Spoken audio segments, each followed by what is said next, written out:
Yo, welcome to the Polygon Cafe. My name is Charles and I hope you're having a great day. This video will be a nuts and bolts tutorial. This will be created with Substance Designer, and if you wish, feel free to slow down the video so you can see every little node that I use for this. You can do that by using the playback speed settings, as this video will be a time-lapse. Before we begin, please consider subscribing, as that would help out a lot. We're trying to reach 1K subs. Let's get into it.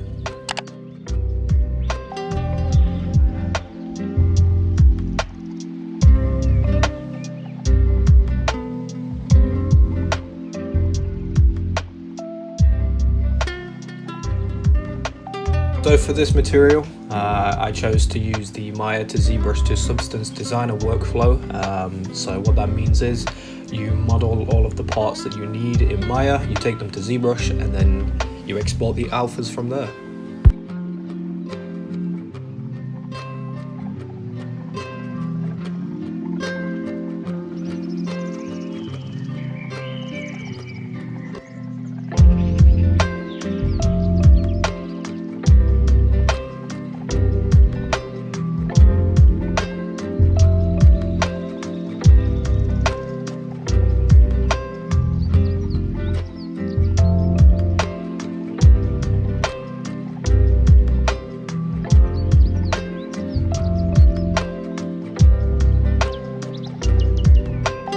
Here I've just added some basic details to the nails and the bolts, and this is where I export all of the alphas so then I can take them into Substance Designer as images and start creating a material out of them.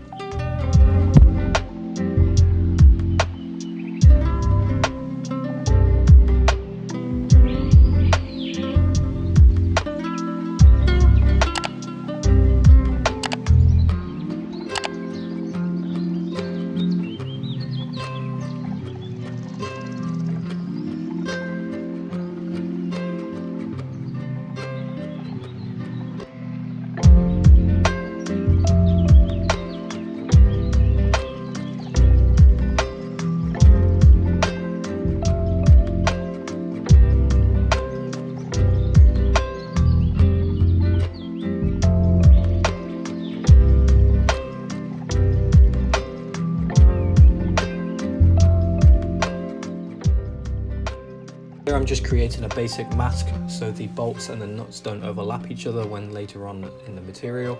You do that by creating a histogram scan and then adding that to the mask of the tile sampler. Then you just play around with the mask map threshold and you should be good.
By using the same masking techniques for all of the other tile samplers, they were then plugged into one huge tile sampler where everything was there.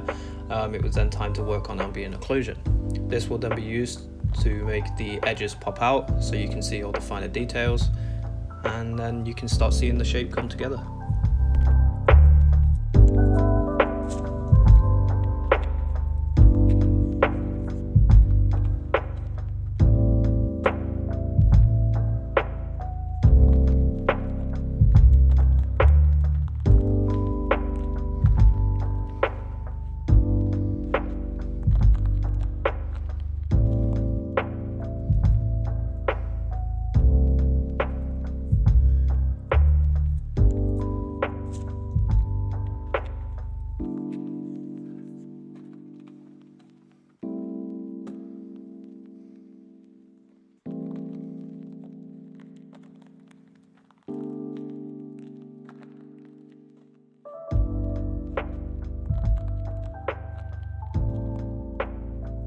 After I got the ambient occlusion set up and it was looking nice, I then did a simple metallic map, just a simple black fill layer, as I wanted the whole material to be metal.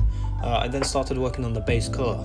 The base color was probably the most difficult process, just because it was a lot of back and forth, but the overall outcome was completed by kind of blending grunge maps with the mask outputs that I'd made previously for the tile samplers, and then blending those together so I had a wide variety of different colors.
So this is the final material. This is how it came out. I've just rendered it in Marmoset Toolbag. I'm pretty happy with how it came out. If you have any recommendations of any materials, or if you have any tutorials that you would like for us to do, feel free to put them in the comments. Before I leave the video there, don't forget to leave a like, leave a comment and subscribe, and more importantly, head over to our Instagram page. If you shoot us a message saying you came over from YouTube, then we'll give you a follow back and a shout out. And that'll be all for today, guys. See you later.